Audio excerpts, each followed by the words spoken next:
Hi all, welcome to the Lucid main session by Neo IAS. Today's topic is gene editing.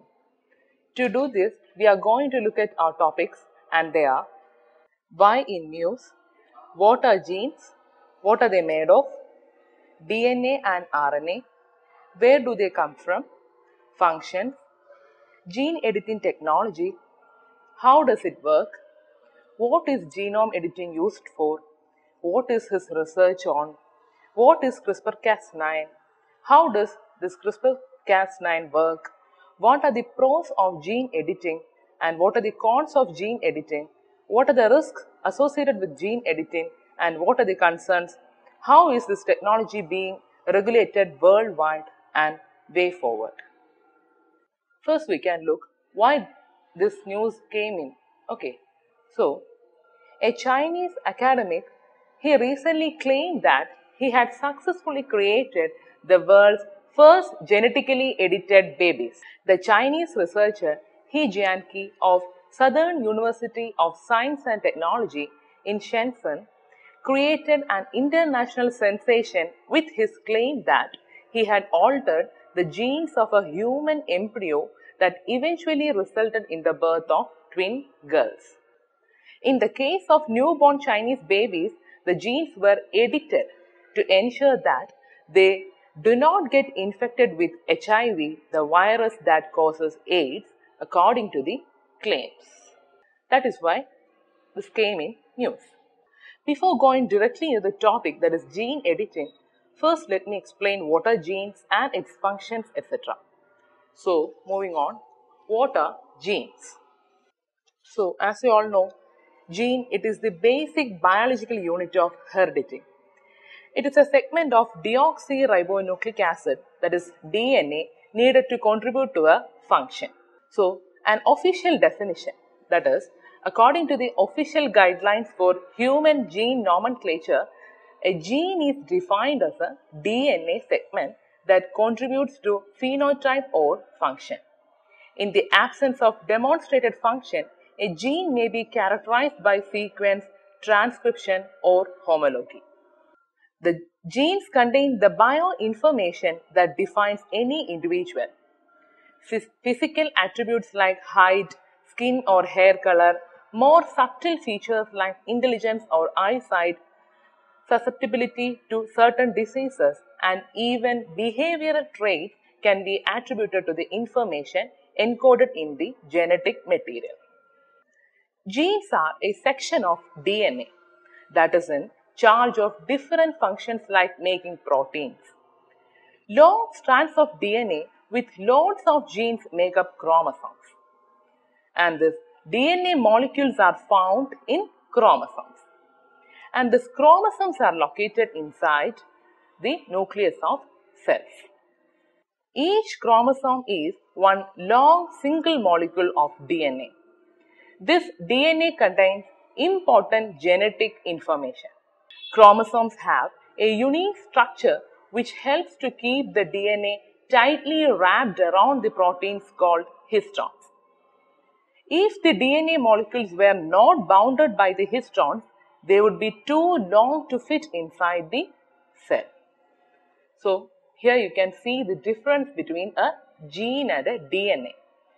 Actually, our gene, it is a segment of DNA. So, this is a diagrammatic representation. Here you can see a chromosome. This chromosome contains the DNA, which in turn contains gene. These genes vary in complexity. In humans, they range in size from a few hundred DNA bases to more than 2 million bases. Different living things have different shapes and number of chromosomes. Humans have 23 pairs of chromosomes or a total of 46. So, please note, humans have 23 pairs of chromosomes or a total of 46. A donkey has 31 pairs of chromosomes. A hedgehog has 44 and a fruit fly has just 4. This DNA contains the biological instructions that make each species unique. DNA is passed from adult organisms to their offspring during reproduction. The building blocks of DNA are called nucleotides. And thus, nucleotides have three parts, that is, a phosphate group, a sugar group, and one of four types of nitrogen bases. So, let's look, that is, this nitrogen bases, what are they made of? A gene consists of a long combination of four different nucleotide bases or chemicals. There are many possible combinations. So, the four nucleotides are A. adenine, C. cytosine, G. guanine, and T. thymine. Different combinations of the letters A, C, G, T give people different characteristics. For example, a person with the combination of ATCGTT may have blue eyes, while somebody with combination ATCGCT may have brown eyes. So, to recap in more detail, genes carry the codes of ACGT. Each person has thousands of genes. They are like a computer program, and they make the individual what they are. A gene is a tiny section of a long DNA double helix molecule which consists of a linear sequence of base pairs. A gene is any section along the DNA with instructions encoded that allow a cell to produce a specific product. Usually a protein such as an enzyme that triggers one precise action. DNA is the chemical that appears in strands. Every cell in a person's body has the same DNA, but each person's DNA is different. This is what makes each person unique. DNA is made up of two long paired strands spiraled into the famous double helix. Each strand contains millions of chemical building blocks called bases. So, moving on. Here you can see a nucleus which contains a chromosome which contains a DNA, and our gene it's a part of a DNA. Next is the difference between DNA and RNA. So, let's see a question. Every generation of each and every species resembles its ancestors in many ways. How are these characteristics transmitted from one generation to the next? So, it has been observed that nucleus of a living cell is responsible for this transmission of inherent characters, also called heredity. The particles in nucleus of the cell responsible for heredity are called chromosomes, which are made up of proteins and another type of biomolecules called nucleic acid. These nucleic acids are responsible for the transfer of characters from parents to offspring. There are two types of nucleic acid, that is DNA and RNA. Here you can see the difference between DNA and RNA. A nucleic acid containing deoxyribose is called deoxyribonucleic acid, that is DNA, while that which contains ribose is called ribonucleic acid, RNA. Both DNA and RNA contain adenine, guanine and cytosine. The fourth base is thymine in DNA and uracil in RNA. That is the difference. The structure of DNA is a double strand helix, whereas RNA it is a single strand molecule. Hydrogen bonds bind the nitrogenous bases of the two separate polynucleotide strands to make double-stranded DNA. Here you can see the diagrammatic representation of both DNA and RNA. Where do they come from? A gene is a basic unit of heredity in a living organism. Genes come from our parents. We may inherit our physical traits and the likelihood of getting certain diseases and conditions from a parent. Genes contain the data needed to build and maintain cells and pass genetic information to offspring. Each cell contains two sets of chromosomes. One set comes from the mother and the other comes from the father. The male sperm and the female egg carry a single set of 23 chromosomes each, including 22 autosomes plus an X or Y sex chromosome. A female inherits an X chromosome from each parent, but a male inherits an X chromosome from their mother and a Y chromosome from their father. Next is the function of genes. Genes decide almost everything about a living being. One or more genes can affect a specific trait. Genes may interact with an individual's environment to and change what the gene makes. Genes affect hundreds of internal and external factors such as whether a person will get a particular color of eyes or what disease they may develop.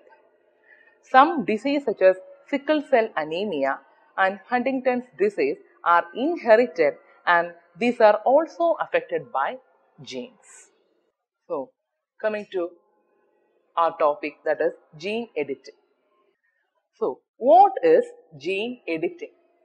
Gene editing is a type of genetic engineering in which DNA is inserted, deleted, modified or replaced in the genome of a living organism. Unlike early genetic engineering techniques that randomly insert genetic material into a host genome, genome editing targets the insertion to site-specific locations. Let's see how does it work. Genome editing techniques make use of certain proteins that can cut DNA in a precise targeted location. Among the recent genome editing technologies, CRISPR-based methods are particularly promising one. They are efficient, low cost and ease of use and can edit at multiple sites in the genome in a single procedure.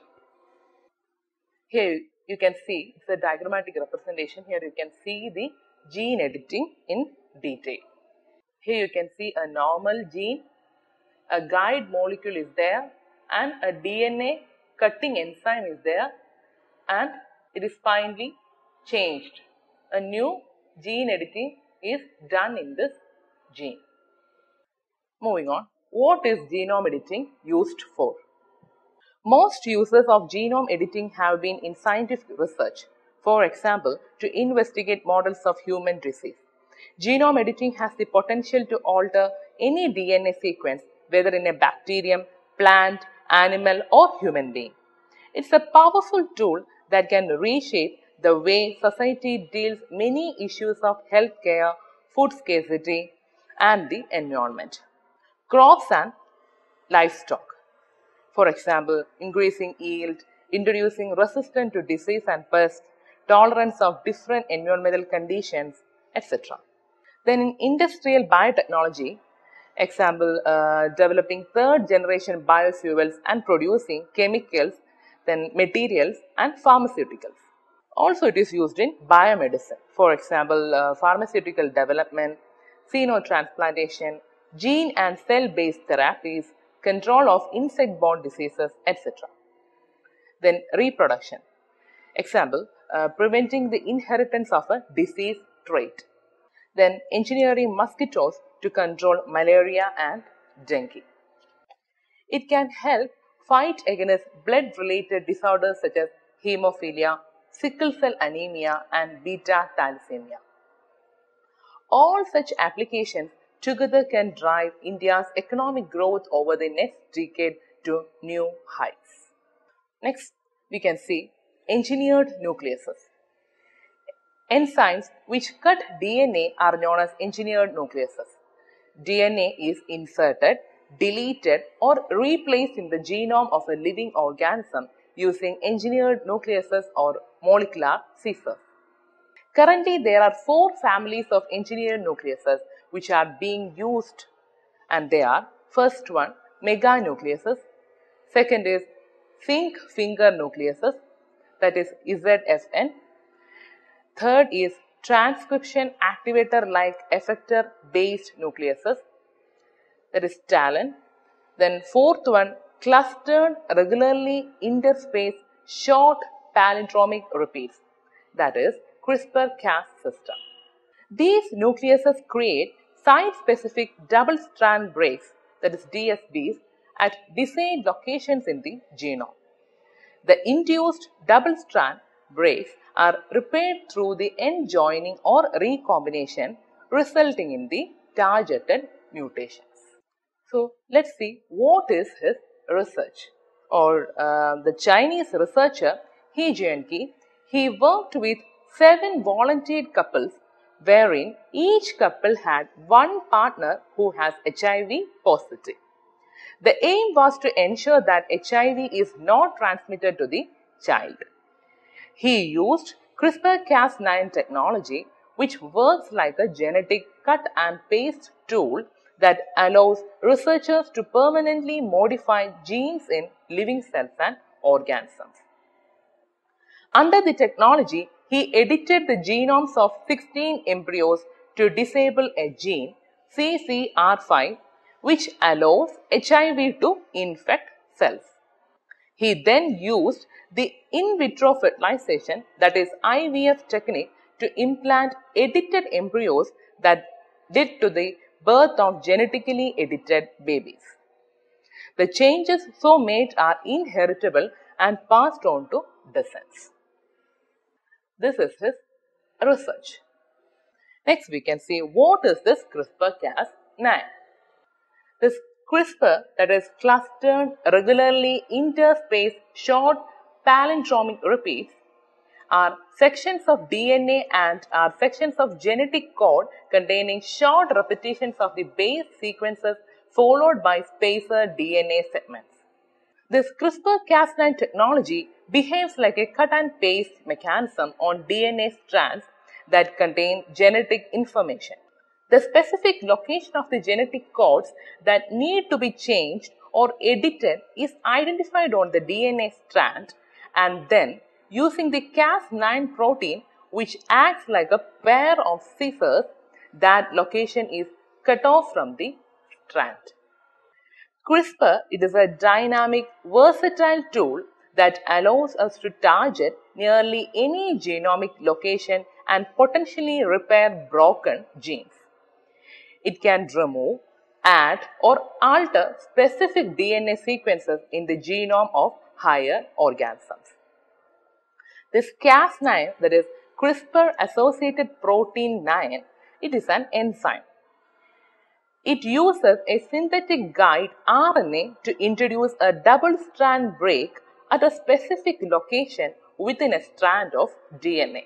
It is a system used by bacterial cells to recognize and destroy viral DNA as a form of adaptive immunity. So, let's see in more detail, that is, how does this CRISPR-Cas9 work?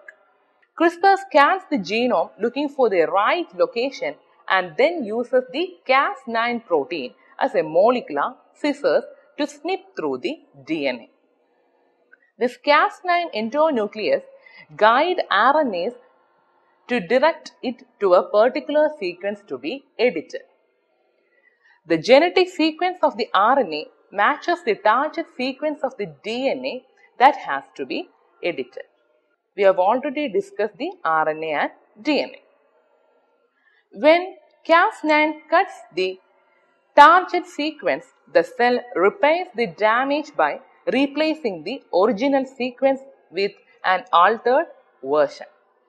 Unlike the other gene editing methods, it is cheap, quick, easy, safer and more accurate to use because it relies on RNA-DNA base pairing rather than engineering of proteins that bind particular DNA sequences. This is a diagrammatic representation. Here you can see how the genome editor works. Next, we can see what are the pros of gene editing. CRISPR could be used to modify disease-causing genes in embryos brought to term. removing the faulty script from the genetic code of that person's future descendants as well. Genome editing, that is gene editing, could potentially decrease or even eliminate the incidence of many serious genetic diseases, reducing human suffering worldwide. It may also be possible to install genes that offer lifelong protection against infection. These are the pros of gene editing. Next, we can see what are the cons of gene editing. Making irreversible changes to every cell in the bodies of future children and all their descendants would constitute extraordinarily risky human experimentation. There are issues including off-target mutation, that is unintentional edits to the genome, persistent editing affects genetic mechanisms in the embryonic and fetal development, and longer-term health and safety consequences. Some argue that we do not understand the operations of the genome enough to make long-lasting changes to it. Altering one gene could have unforeseen and widespread effects on other parts of the genome, which would then be passed down to future generations. Many consider genome alternation to be unethical, advocating that we should let nature run its course. Few argue that after permitting human germline gene editing for any reason would be likely lead to its ignorance of the regulatory limits to the emergence of a market-based eugenics that would exacerbate already existing discrimination, inequality and conflict. It will become a tool for selecting desired characteristics such as intelligence and attractiveness. Next, we can see what are the risks associated with gene editing.